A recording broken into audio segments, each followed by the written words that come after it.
Hello friends, आप सबका अपने YouTube channel JBS study point में स्वागत है। आज के वीडियो में हम डिस्कस करेंगे क्या है हमारा चैप्टर सरल रेखा में गति। सरल रेखा में गति ये हमारे क्या है चैप्टर का नाम है। आज इसी के बारे में डिस्कस करेंगे कि हमारा क्या होता है सरल रेखा में गति। तो इसे समझने से पहले हम क्या लिख कर देते हैं, इस चैप्टर के नाम को ऐसा कि में क्या पढ़ना है इसके अंदर उसी की बात करते हैं। अब देखिए क्या है सरल रेखा, ध्यान सुनिएगा क्या है सरल रेखा। अब इसका क्या व्यू निकल के आता है, सरल रेखा मतलब क्या होता है सीधी रेखा। सीधी रेखा मतलब क्या होगा, यदि कोई वस्तु सीधी रेखा में गति कर रही है तो उसे हम क्या कहेंगे, या फिर गति कर रहे हैं तो उसे हम क्या कहेंगे, जैसे मान लीजिए ट्रेन की गति। अब ट्रेन देखते हैं क्या वो सीधे पटरी पे ही जाता है, वो पटरी से क्या हो सकता है नीचे नहीं जा सकता। तो ऐसे गति क्या करेंगे, इस प्रकार की गति को हम क्या करें इस चैप्टर में बात करेंगे। अब देखिएगा पहले हमारा क्या टॉपिक है, हमारा पहला टॉपिक ही क्या गति। गति जिसको इंग्लिश में कहते हैं क्या मोशन। यदि हम इसके मीनिंग को समझ लेंगे तो हमको समझ में आ जाएगा हमको क्या पढ़ना है। अब देखिए गति मतलब क्या होता है, तो याद रखिएगा गति मतलब होता है क्या स्थिति में परिवर्तन। क्या होता है स्थिति में परिवर्तन। तो सर स्थिति में परिवर्तन किसके होगा, तो हम बता देते हैं क्या स्थिति में परिवर्तन होगा किसके, हमारे वस्तु होगा, जिसको वस्तु कहते हैं हम लोग, या तो हम कहते हैं पिंड, या तो क्या कहते हैं हम लोग निकाय हो रहा है। अब क्या स्थिति में परिवर्तन होगा लेकिन किसके रिस्पेक्ट में, मतलब किसके सापेक्ष, समय के। सर समय के सापेक्ष कैसे होगा, तो कहने का मतलब क्या हम देखते हैं एग्जाम्पल के, जैसे मान लीजिए क्या ये हमारी कोई वस्तु है, ये हमारा कोई वस्तु था जिसको हमने 1 मिनट पहले देखा। ये क्या था इस स्थान पे था, लेकिन जैसे टाइम बीता मतलब क्या हुआ टाइम 2 मिनट हो गया, देख रहे हैं यही जो वस्तु था ये यहाँ पे चला आया। कहाँ पर, ये पहले यहाँ था तो आ गया यहाँ पर। फिर देखे थोड़ा सा टाइम बीता, जैसे 3 मिनट हो गया, तो अब देख रहे हैं ये वस्तु क्या आ रहा है यहाँ पे चला जाए। कौन सा, ये सेम वस्तु, मान लीजिए इसका ए नाम रखे थे तो ये सब के सब क्या ए ही है। अब देख रहे हैं जैसे जैसे हमारा टाइम चेंज हो रहा है, जैसे पहले देखें यहाँ पर 1 था, फिर 2 हो गया, फिर 3 होगा। अब देख रहे हैं क्या समय भी चेंज हो रहा है, तो वस्तु क्या कर रहा है अपने स्थिति को चेंज कर रहा है। जैसे मान लीजिए पहले 1 पे था तो अब 2 पॉइंट पे चल गया, अब कितना 3 पॉइंट पे चल गया।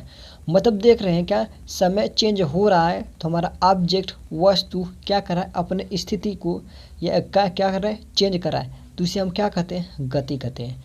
इससे हमारा डिफिनेशन क्या निकल के आया, तो डिफिनेशन हमारा निकल के आया ये क्या, यदि समय के सापेक्ष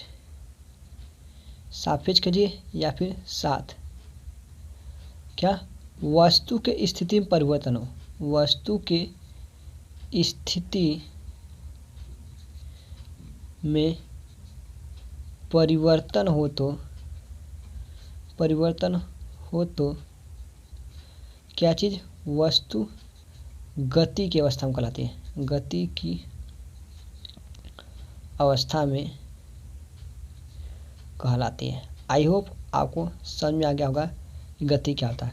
हो गया क्या, जैसे जैसे हमारा टाइम चेंज हो वैसे वैसे यदि वस्तु अपने स्थिति को चेंज करती है तो उसे हम लोग क्या कहते हैं गति कहते हैं। जैसे कि हमने क्या किया आपको विस्तार से समझा दिया है। यदि आपको न समझ में आए तो हमें कमेंट कर जरूर बताइएगा कि हमारा क्या होता है गति क्या होता है। हमने बताया गति क्या होता है, गति मतलब होता है स्थिति में परिवर्तन। अब किसके स्थिति में परिवर्तन होगा, तो वस्तु पिंड या निकाय किसी में हो सकता है। और स्थिति में परिवर्तन होना चाहिए तो किसके सापेक्ष, हमारा समय के सापेक्ष, मतलब समय भी परिवर्तित हो वस्तु का स्थिति भी परिवर्तित हो, तो उससे हम लोग क्या कहते हैं, तो उससे हम कहते हैं क्या गति कहते हैं। आगे समय जैसे हमने क्या देखा कि एक कोई वस्तु था जो 1 मिनट पहले देखे तो ये क्या था पॉइंट ए पर था, लेकिन जैसे 1 मिनट बीचा मतलब 2 मिनट हो गया तो क्या गया वस्तु कहाँ पहुँच गया 2 पॉइंट पे। फिर यही वस्तु फिर 3 मिनट बीता तो देख रहे हैं 3 पॉइंट। मतलब क्या करें, देखिए हमारा टाइम चेंज हो रहा है, 1 था फिर 2 हो गया फिर 3 हो गया। हमारा टाइम चेंज हो रहा है तो वस्तु अपने स्थिति को भी चेंज कर रहा है, तो उसे हम लोग क्या कहते हैं, उसे हम लोग कहते हैं क्या गति कहते हैं। आई होप समझ में आपको आ गया होगा। अब एक गति के बाद एक आता है क्या विरामावस्था। विरामावस्था अब देखिएगा ये विरामावस्था है, स्टेबल कंडीशन, ये देखिए दो शब्दों से मिलकर बना है। किससे? विराम प्लस अवस्था। आपको समझ, विराम मतलब क्या होता है?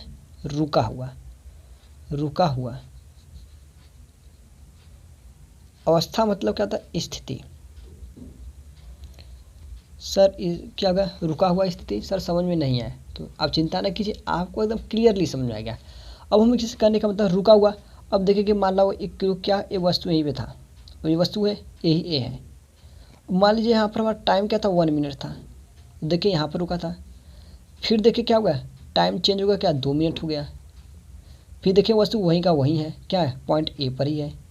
और देखिए 3 मिनट हो गया, तो भी देख रहे हैं वस्तु क्या है। अब यहाँ पर हम देख रहे हैं क्या कि वह टाइम हमारा चेंज हो रहा है, मतलब समय हमारा चेंज हो रहा है, लेकिन वस्तु ज्यों का त्यों है, मतलब अपने स्थिति को चेंज नहीं किया। जैसे कि जब हम कभी छोटे बच्चे थे तो हमारा घर जहाँ था आज भी वही है। हम जब छोटे थे तो हमारा घर जहाँ था पहले आज भी वही है। क्या करा कि हमारा घर जो है समय के साथ अपने स्थिति में क्या करा? स्थिति में परिवर्तन नहीं कर रहा है, परिवर्तन नहीं कर रहा है। तो हमारा घर कैसे कराएगी? तो हमारा घर कैसा होगा? तो हमारा घर होगा विरामा अवस्था में होगा। हो गया ना? मतलब क्या हो गया? एग्जाम्पल डिफिनेशन मार्क करने का, यदि समय के साथ या फिर सापेक्ष साथ वस्तु के स्थिति में परिवर्तन न हो, वस्तु के स्थिति में परिवर्तन न हो तो वस्तु विरामावस्था में कहलाती है, विरामावस्था में कहलाती है। आपको इतना समझ में आ गया होगा कि हमारा यह क्या होता है। आई होप आपको समझ में आ गया होगा। यदि आपको न समझ में आए तो हमें प्लीज़ कमेंट कर ज़रूर बताइएगा, जिससे कि मैं आपके दिक्कत को दूर कर पाऊँ। तो चलिए अब बात करते हैं गति के। गति के टाइप्स क्या क्या होते हैं। तो हम पहले कहते हैं गति जो मोशन है, तो उसके प्रकार कितने होते हैं। देखिए ये मोशन हमारे क्या होता है? मेनी टाइप्स के होते हैं। चलिए देख लेते हैं कि क्या होता है, कौन कौन से हमारे टाइप्स होते हैं। तो देखिए पहला हमारा क्या था? मोशन के टाइप्स में होता है रेखी गति, रेखी गति, या फिर इसी का क्या नाम है? या फिर इसी का नाम का स्थानांतरी गति, स्थानांतरी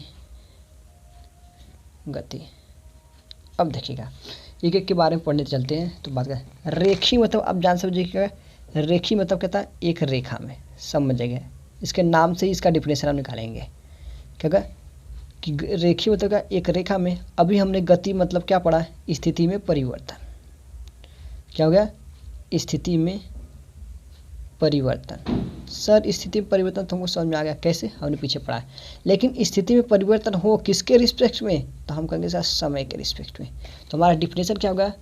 यदि किसी वस्तु के स्थिति में परिवर्तन एक रेखा में हो तो उसे हम लोग क्या कहते हैं? रेखी गति कहते हैं, या फिर उसी का क्या नाम है? स्थानांतरी गति कहते हैं। जैसे इसका डिफिनेशन हम क्या लिखते हैं?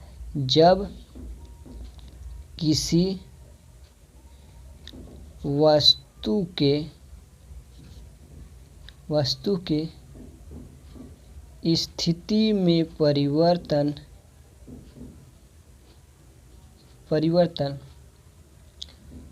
एक रेखा में हो तो उसे रेखीय गति या फिर इसी का नाम क्या है? तो इसी का नाम है स्थानांतरित गति। आई होप आपको समझ में आ गया होगा कि क्या कहते हैं। ओके ना? जैसे सर एग्जाम्पल पे सर हमको समझाइए। तो एग्जाम्पल में कोई दिक्कत नहीं, ट्रेन की गति ले लीजिए, ट्रेन की गति, या फिर लीजिए मोटर बाइक की गति, मोटर गति। कैसे मोटर सर? जब वो क्या करें? स्ट्रेट लाइन में चल रही है, मतलब सीधी रेखा में चल रही है, तब के लिए इसकी बात हम कर रहे हैं, सीधी रेखा में। हो गया ना? चलिए एक आ गया हमारा, और इत्यादि हो सकता है कोई भी। अब आपको यह समझ में आ गया होगा कि हमारा पहला टॉपिक पढ़े रेखीय गति क्या होगा। तो रेखीय गति क्या था हमारा, देखिए तो रेखीय गति क्या क्या होगा, रेखीय मतलब होता है एक रेखा, गति मतलब स्थिति में परिवर्तन। हमने क्या डिफरेंस लिखा है, जब किसी वस्तु के स्थिति में परिवर्तन एक रेखा में हो तो उसकी गति को रेखीय गति या फिर स्थानांतरित गति कहते हैं। अब इसी में एक और गति आता है जिसका नाम क्या है, वृत्तीय गति। अब देखिए क्या होगा, वृत्तीय गति क्या होता है, इसके नाम से ही हम डिफिनेशन निकालेंगे, आप चिंता मत कीजिए। देखो वृत्ति मतलब क्या था, देखिए यहाँ पर कहीं वृत्त लिखा है, क्या लग रहा है, वृत्त, हाँ सर, हाँ वृत्त लिखा है। गति मतलब सर क्या होता है, हमने बताया गति मतलब सर होता है स्थिति में परिवर्तन, स्थिति में परिवर्तन हो गया।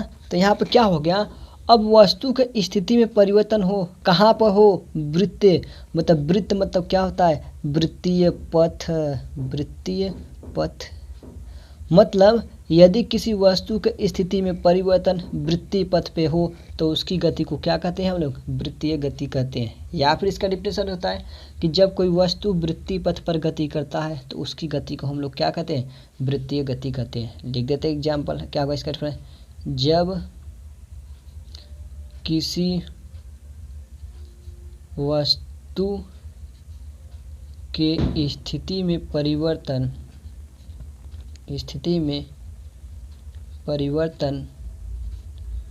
वृत्तीय पथ पर होता है तो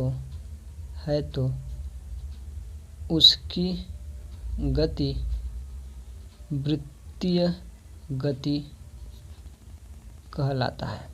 आई होप आपको समझ में आ गया होगा।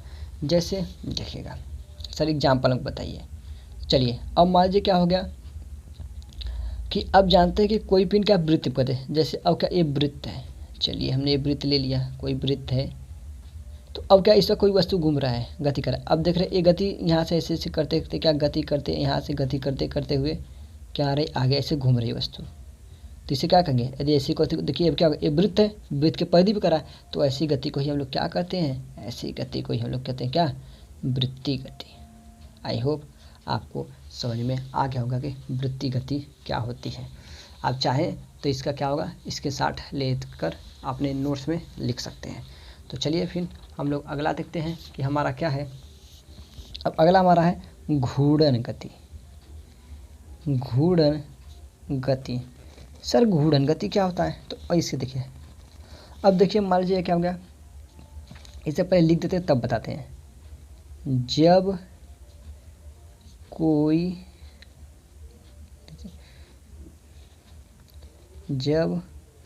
वस्तु किसी अक्ष के परितः गति करता है तो उसकी गति घूर्णन गति कहलाती है। चलिए अब इसको हम समझते हैं, डिफिनेशन तो लिख लिए, घूर्णन गति कहते हैं कहलाती है। चलिए अब मानते हैं क्या होगा, ये जैसे हमारा कोई टाप है, टाप मतलब जानते हैं क्या, लट्टू। टाप मतलब क्या होता है, तो टाप में होता है क्या, लट्टू। तो अब देखेंगे आप लट्टू जरूर देखे होंगे, अब सब क्या होता है बचपन में लट्टू से खेलते हैं, आई होप आप भी लट्टू से खेले होंगे। तो मान लीजिए क्या है, एक कोई लट्टू है, हम लट्टू थोड़ा बना देते हैं आपके लिए अच्छा सा फिगर। एक आ गया हमारा कोई लट्टू है, हाँ सर लट्टू है। अब देखते हैं जब लट्टू को हम नचाते हैं या फिर जब रस्सी से बांध कर फेंकते हैं तो वो रस्सी क्या करता है, हमारा लट्टू ऐसे ही घूमने लगता है। अब देखेंगे जब क्या होगा, हमारा लट्टू कील के ही सापेक्ष गति करता है, मतलब कील के सापेक्ष क्या कर ऐसे से घूमेगा। अब ऐसे घूमता रहेगा, कौन घूमेगा सर, कौन घूमेगा, तो हम कहेंगे लट्टू का जो होगा उस कील के सापेक्ष ऐसे ऐसे क्या करता है, मोशन करता है। तो ये जो जिस कील पर एक करता है इसी को हम लोग कहते हैं क्या, अक्ष। अब देखेंगे लट्टू क्या होता है, उसी कील के सापेक्ष ही गति करता है, तो ऐसे ही गति को हम लोग क्या कहते हैं, घूर्णन गति। मतलब जब कोई वस्तु किसी अक्ष के परितः गति करता है तो उसकी गति क्या कहलाती है, उसकी गति कहलाती है घूर्णन गति। अब एक अगला गति है जिसका नाम है क्या, दोलन गति। दोलन गति या फिर इसी का नाम है कंपित गति। कंपित गति। सर ये कौन सी गति है? देखिए दोलन गति मतलब आप जानते हैं घड़ी का पेंडुलम देखेंगे, अब देखेंगे पेंडुलम। सर पेंडुलम, हाँ पेंडुलम की बात करें। अब देखेंगे घड़ी ऐसे होता है जिसमें एक पेंडुलम लगा रहता है, ऐसे ये पेंडुलम होता है। अब देखेंगे जब पेंडुलम ये क्या करेगा, ऐसे एक बार इधर जाता है फिर एक बार इधर आता है, ऐसे ऐसे गति करता है। हो गया, ये पेंडुलम एक बार इधर जाता है फिर एक बार इधर आता है, यही पेंडुलम जो गति करता है। ये जो यदि क्या होगा, यदि हमारा क्या हो पेंडुलम रुक जाए तो यहाँ पर रुकेगा एकदम बीच में, तो इसी को क्या कहते हैं माध्य स्थिति। मतलब माध्य स्थिति मतलब बीच में, मतलब क्या करा, ये जो कोई वस्तु अपने माध्य स्थिति मतलब बीच वाले स्थिति के एक तरफ और दूसरे तरफ मतलब इधर उधर गति करे। हो गया ना, माध्य स्थिति के इधर उधर गति करे तो उसकी गति को हम लोग क्या कहते हैं, दोलन गति कहते हैं। जैसे देखते हैं, जब कोई वस्तु अपने माध्य स्थिति के या माध्य के स्थिति के दोनों तरफ गति करे तो उसकी गति दोलन गति कहलाती है। दोलन गति कहलाती है। ये क्या देखिए, ये माध्य स्थिति का यही है, एक इधर दोनों तरफ गति करे, एक गति कर रही है। ये क्या हमारा, ये हमारा क्या है, पेंडुलम है। पेंडुलम है। आई होप आपको समझ में आया होगा आज का टॉपिक हमने क्या क्या पढ़ा है। यदि आपको कोई दिक्कत हो तो हमें कमेंट कर ज़रूर बताइएगा। तो आज के वीडियो में बस इतना ही। धन्यवाद।